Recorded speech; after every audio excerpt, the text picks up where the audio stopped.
Fine. Okay, so we're now recording. Okay. Brilliant. How are you? I'm good. How are you? I'm not too bad. So we had a little bit of a technical hitch. Those of you who are expecting this to look like a live might be a little confused, and it was because it turns out as a UAE resident, one isn't able to join a dual Instagram, which is a little bit frustrating. Yeah. I did download the VPN thing, but that didn't work either. So never mind. The power of technology. We have jumped over to Zoom, so we are recording this and then I'm uploading it to my IGTV, which is hopefully where you are watching it now. It would be amazing, Christiana, if you would introduce yourself and tell us a bit about your professional background, because you have got loads of experience in this. So yeah, it'd be great to hear that from you. I'm an embryologist. So I've been an embryologist now for almost 20 years. That sounds really weird saying it out loud because it's been a really, really long time. So I've done lots of stuff at university. I've done human biology, prenatal genetics, fetal medicine. I worked in an embryology lab since 2006. I've worked with human embryonic stem cells. So I've worked for both sides really. So I've done the research and I worked in a clinic. So I was exposed to both sides of the coin. So the patient side and the research side. And now I'm an IVF lab director at a clinic here in Dubai. So I get to see much more of patients, which is what I prefer. So that's why I moved from research to a more clinical setting.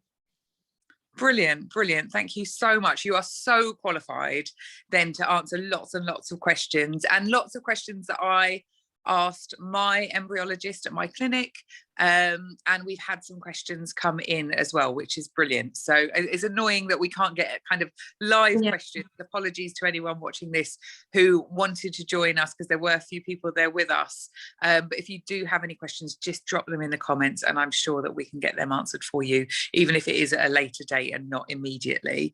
To give everyone a bit of background where this conversation has started from, I have no doubt people have been having this conversation for years, decades, but for me, we've got one embryo left and we have made the decision that we're going to transfer it. However, over the last few months, we have been deciding, because it was delayed due to COVID and lots of other factors, which I've talked about elsewhere. We really needed to kind of make a decision, an active decision to go ahead with this round. Obviously, we definitely wanted to do it, but whether or not that was feasible. And part of that decision-making process was looking at what happened if we didn't transfer the embryo, like what would happen to it. And so I, as I mentioned, spoke to my embryologist at my clinic to have that conversation, and lots of people have asked me, you know, what the options are. And I want to start by saying we will cover a lot in this kind of 20-minute, half an hour conversation, but things may vary and we won't necessarily have all the answers, but depending on where you are in the world, they may vary depending on the research. And I know that you will talk about this, Christiana, about the research that a clinic might be associated to. So always contact your clinic to ask about what they do. But this is kind of a general, these are the possibilities conversation. So I guess starting kind of from the beginning, can you talk to me about storage? So we've got one embryo. Yeah. If we wanted to put it off and make a decision later, like how long have we got? Well, it depends where the embryos are frozen. So different countries will have different guidelines or legislations, and they will impose a maximum storage limit for embryos and gametes. They might be the same or they might differ if it's sperm, eggs, or embryos. So for embryos in the UK, it's 10 years as a maximum storage, but it can be renewed up to 55 years, which is a massive timeline. But what patients need to do if they're based in the UK is check with their clinic, and if they can prove that they need to extend beyond the 10-year time frame, then they can apply to the DHA for an extension and then renew it for an extra 10 years. And they can keep doing this up until the embryos have been in storage for 55 years. So that affects what happens to the embryos later on as well. So any consents that are signed at the beginning of the treatment will set out the basis for all of this, because some patients may decide they only want to store the embryos for 2 years or 5 years, or you have an option up to 10 years.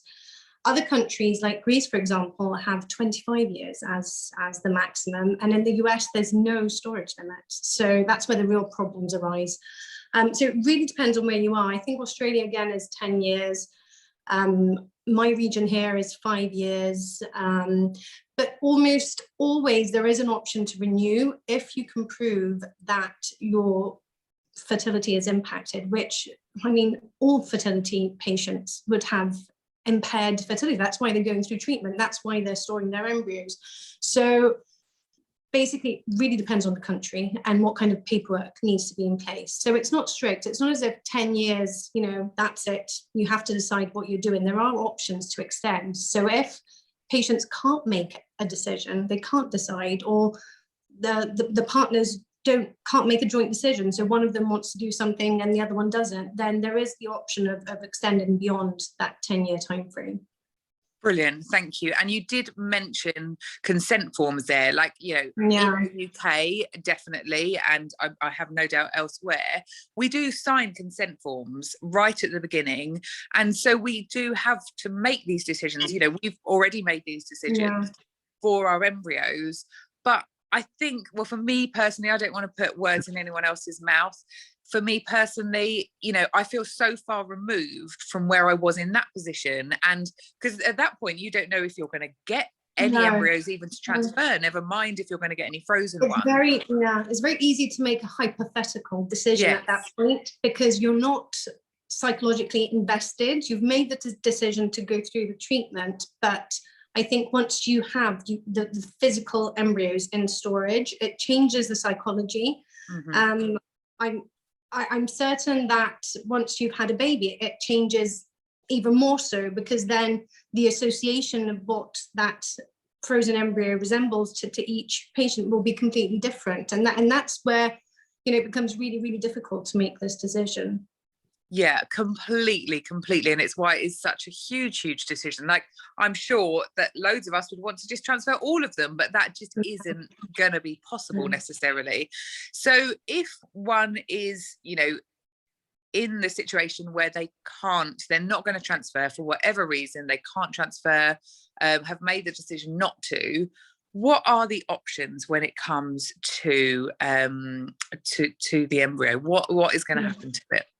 So the first one is either to decide to extend the storage, even though they're not planning on using the embryo. So that's providing the patients can pay for the storage and they're willing to let it linger for longer, because at some point a decision will need to be made. So that's one option. The other option is to allow the embryos to perish. So if the patients, for example, can't afford the storage, or they've definitely decided and then they're happy to make that decision, or it's okay for them to make that decision, they can do that. Another option is donation to either research or training. And the last option is to donate to another couple. So that doesn't apply to everyone though. So in the UK, you can do that. There are a few countries in the US and in Australia. So there are places where you are able to do embryo donation, but the majority of countries don't permit it. So some will permit the creation of new embryos, so sperm donor and donor egg for the purpose of donation, but they won't allow the donation of already created embryos. But probably the majority of patients that I've come across find it easier to extend the storage period, for example, and others may choose to donate to training. I've found from my own personal experience that donating to research becomes a bit tricky, because there are so many unknowns, and unless the clinic is associated with a university where actual research is taking place, that is not possible in many cases. So for example, in the UK now, I think there are only about 20 research projects ongoing that are licensed by the HFEA on embryo research, and your embryos would need to be stored at a clinic that's affiliated with the specific research. And patients need to consent to the specific research going on. So it's very particular. It's not just, oh, let's donate to research. It's actually quite a process. And there are implications, long-term implications, because if you're donating your embryos to research that is doing, for example, harvesting stem cells, potentially that line of stem cells will be around for years to come, and they were created by your embryo potentially. So there's a lot of thinking that needs to go into the process of research.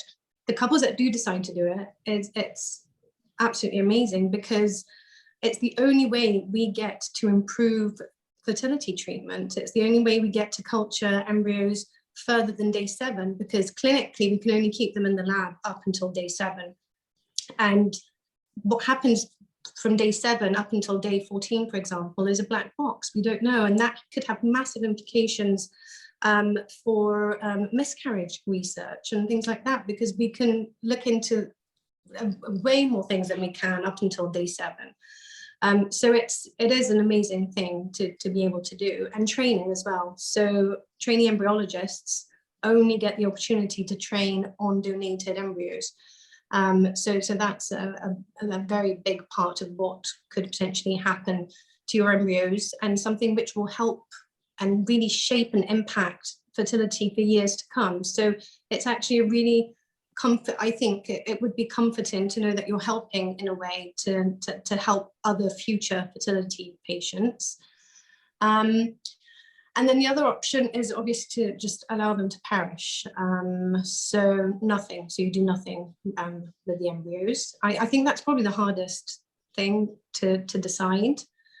In the US, there is another option. It's called compassionate transfer. I don't know if you've heard of it.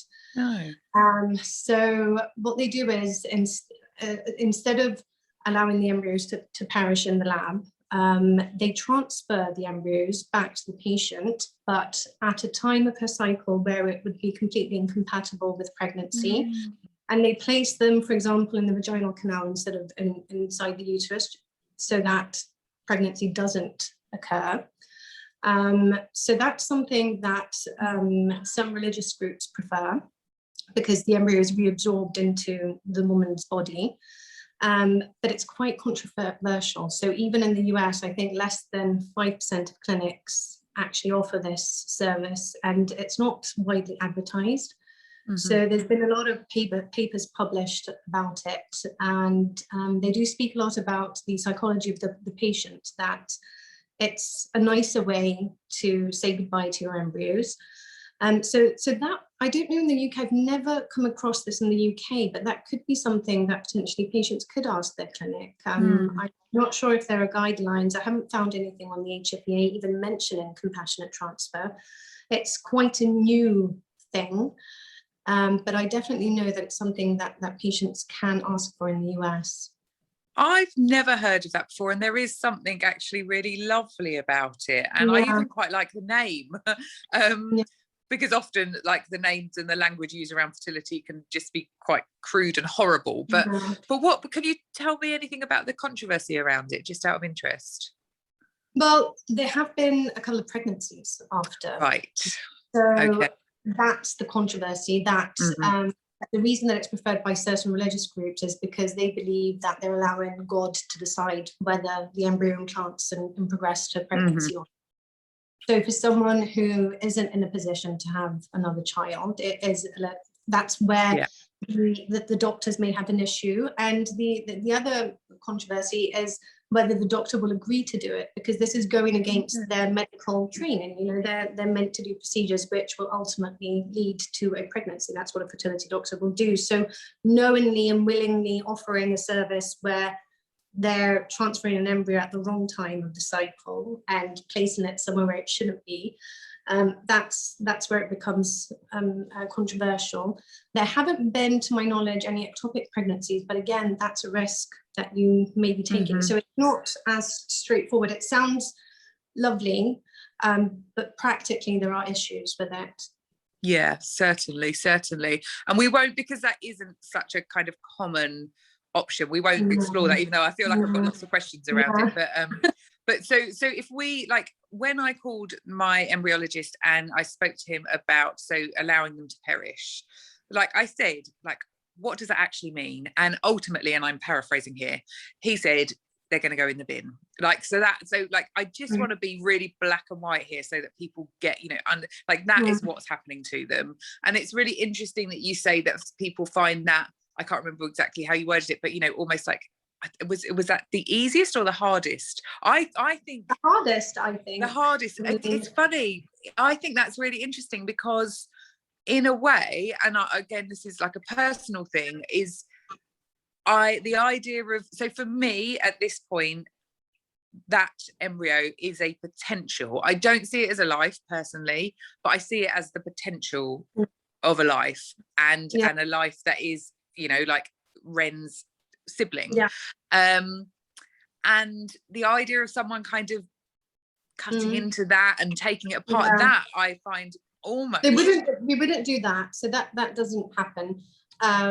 But what's interesting is that in 2019 there was a paper published that Joyce Harper was involved in as well. So they sent out this questionnaire to lots of clinics worldwide to see how the labs were allowing the embryos to perish, and they found that there isn't a universal protocol. So each lab has its own way of doing it. So your clinic said they're putting it in the bin, my clinic may do something else.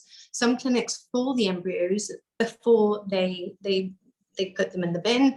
Other clinics will just take them straight from the liquid nitrogen, frozen, and put them. So there are different ways that different clinics do it, and there's not one standard universal protocol. And actually, as embryologists, we would rather have that. We would rather know that this is the process that everyone worldwide is following, and the patients know exactly what's going to happen to the embryo once we've removed it from storage. So right now, they're just being disposed of as we would dispose of any other medical waste. I know that in some countries there is the option to take the embryos for religious purposes. Some want to do a ceremony. Sometimes parents would be allowed to come to the clinic to do any type of sort of religious ceremony they would want for their embryos. But again, depending on legislation, I know in the UK you wouldn't be able to do that. So it really depends on where you are in the world and how flexible the system is. But yeah, seriously, it varies greatly. The other thing I want to say with embryo donation is that if your clinic can't offer embryo donation, there's always the option of contacting other clinics and seeing if they'd be willing to take the embryos, because there are so many people in need and on waiting lists for donor embryos. And most of these patients are ones where they need both donor eggs and donor sperm, and they would rather utilize an embryo that exists already than creating a brand new embryo specifically for this purpose. So there are organizations. So in the UK, there's the Seed Trust. And if you Google it, there's lots of information about donation and specifically embryo donation, which is great. And they can help patients get in touch with clinics and see how they can facilitate it. In the US as well, there's been a massive drive to try and make people more aware that there is an option of embryo donation, because right now, I think it stands at over 500,000 frozen embryos, and a big chunk of those are embryos which are considered abandoned because the clinics can't make contact with the parents.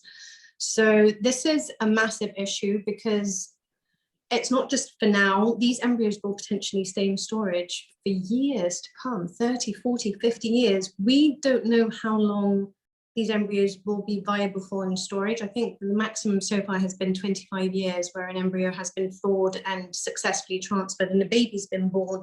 Potentially this could happen with embryos that have been stored for 40, 50 years. And then who decides the fate of those embryos? So that's why it's really important to make these decisions as early on as possible, because I wouldn't want my embryo to be in limbo like that indefinitely, because as you said, you know, it's a potential baby. So it's a massive decision.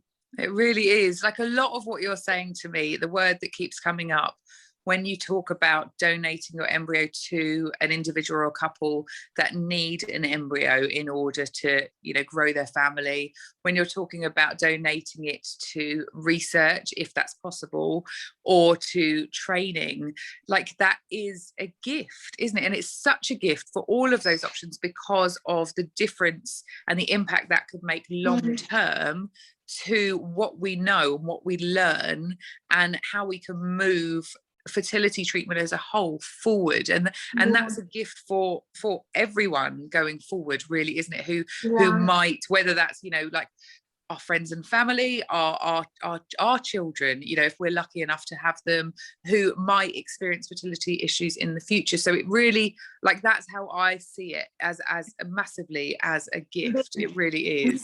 I wouldn't be an embryologist now, or my colleagues wouldn't be. It would literally, if people stopped donating, especially for training, then we would stop being able to do IVF, because we wouldn't ever be able to train new embryologists, and we're not going to live forever. So, you know, we need to keep it going. It's the only way to keep the industry going.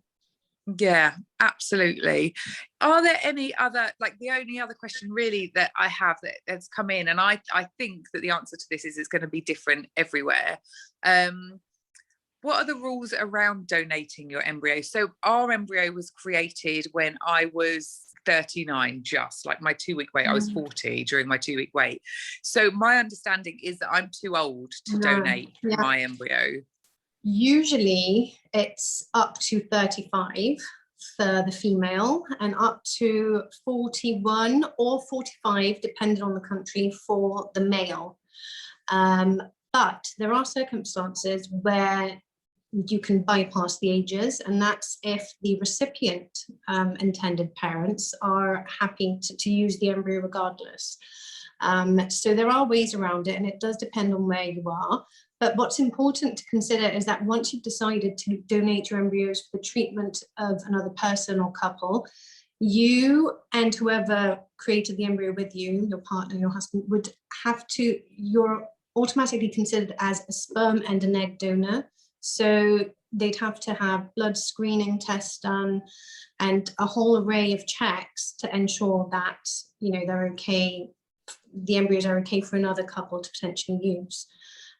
So it's a process, and there are a whole lot of new consent forms that would need to be signed, and so it's not something that's easily done. It's not just a checkbox on a consent form. It's actually a process that they need to go through. It wouldn't cost the couple anything, because those costs would be covered by the clinic, and indirectly the recipient would obviously pay for all of that, for whatever they're paying for their package. So that would cover the costs.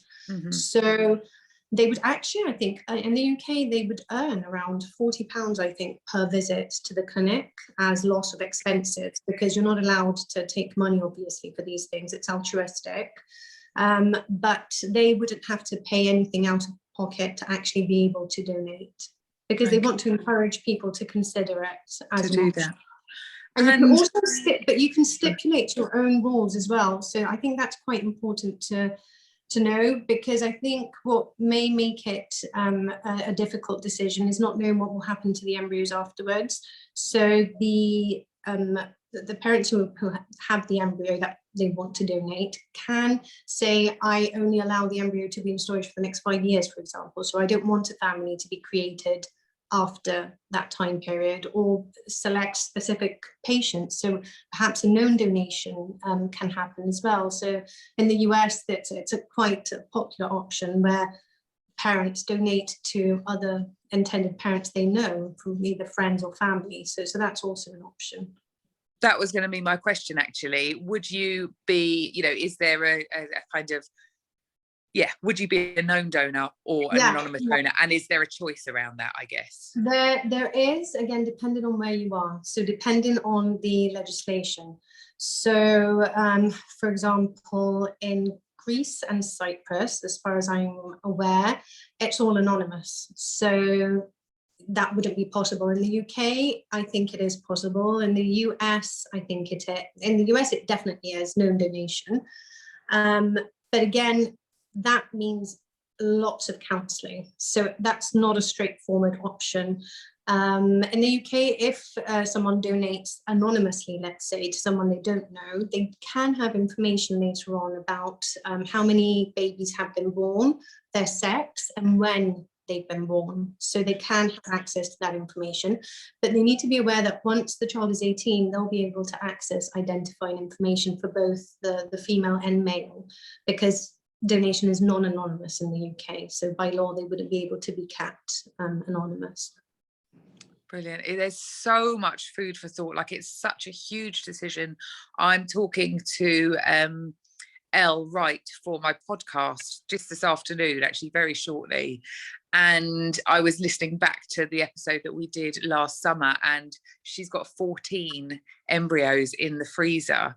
And there will be many, many people out there who have considerable amounts of embryos in the freezer. But to be honest, whether you've got 1 or 14, you know, like, the decision making needs to be done. You might transfer a couple, but then you need to decide what you're doing with the others, or all of them. Yeah, it's a huge decision, isn't it? It's probably something to consider for those that become aware of it right at the beginning, because the other option is to not create more embryos than what you need to transfer. So countries like Germany, Italy, where the Roman Catholic Church sort of governs everything, they're not allowed to create more than, I think, 2 or 3 embryos.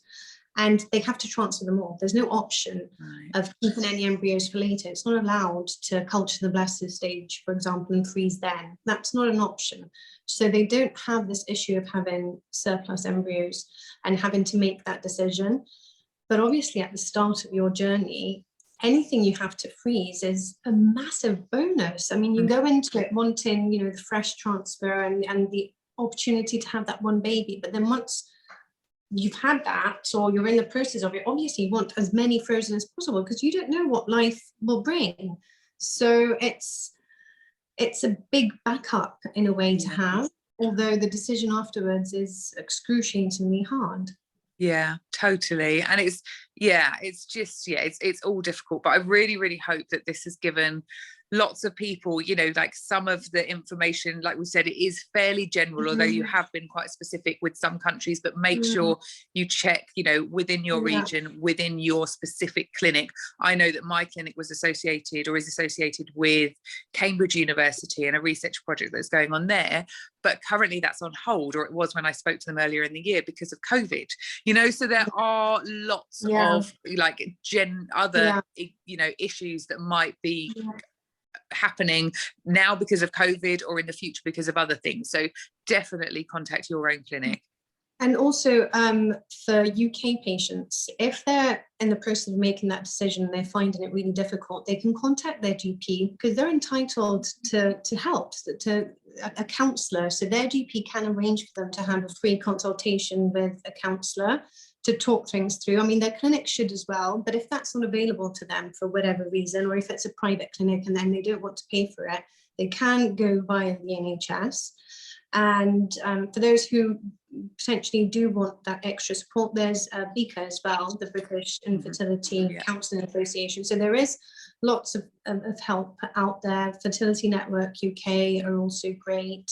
The HFPA, I mean, patients can go straight to the HFPA and they'll direct them either for research, for embryo donation, for everything. And they've actually got a really, really lovely leaflet with all the different options laid out and all the possible questions that a patient may have. So the HFPA website is great for this too. Amazing. Thank you so much. I really, really appreciate you sharing all of your knowledge with us and persevering through our little technical issues at the beginning. I'm sorry, I didn't realise. No, I didn't realise either. But yeah, I know that this is going to be so beneficial for people, for you know, like, for a long, long time, because I think that people will revisit it. They might watch it now, and like you say, you know, it's a good thing to watch if you're right at the beginning of your journey, so you kind of have that in your mind. But also at the right times during your journey, you might revisit it. My heart goes out to clinics in a way, because I think it's a really hard, I'm sure, I can't remember, well, we must have had the conversations when we were signing the consent forms, but like I said, it's so far removed from, you know, because you're thinking, are you even going to get one blastocyst transfer, never mind some frozens, and it's kind of like, when is the right time to bring this up? So I just think having this, those of us who are on the other side, so working in the clinics, for me, the best thing, I don't know if any clinics are doing it, but the best thing to do is when they contact the patient for the storage fees, there should be an invitation to have counselling every single time. So if that's yearly, then there should be a free consultation with their counsellor available, so that patients can have that discussion, because it will change over the years. How you feel about those embryos will change either way. So it's really important to keep that conversation going. And I think clinics who've lost touch with their patients, and they have these embryos that they don't know what to do with, if there's a consistent dialogue between the patients and the clinic, regardless of whether a baby's been born or not, then you don't end up in that situation, and it will potentially help the patients make a more informed decision and not feel detached from what's going on. If they always are aware of their options, then it might be easier to make a decision either way. Yeah, that's a great idea, and I would love for that to be the case for all clinics globally. Like, that would be incredible, because you're absolutely right, it changes and the information might change as well. So anytime people can just pick up the phone and call their embryologist. And definitely, that doesn't cost anything. Embryologists are always more than happy to chat through the whole process and all the options over and over. Brilliant. Thank you so much, Christiana. I really appreciate this, and lovely chatting. We'll speak to you soon. Okay. Take care. You too. Bye bye.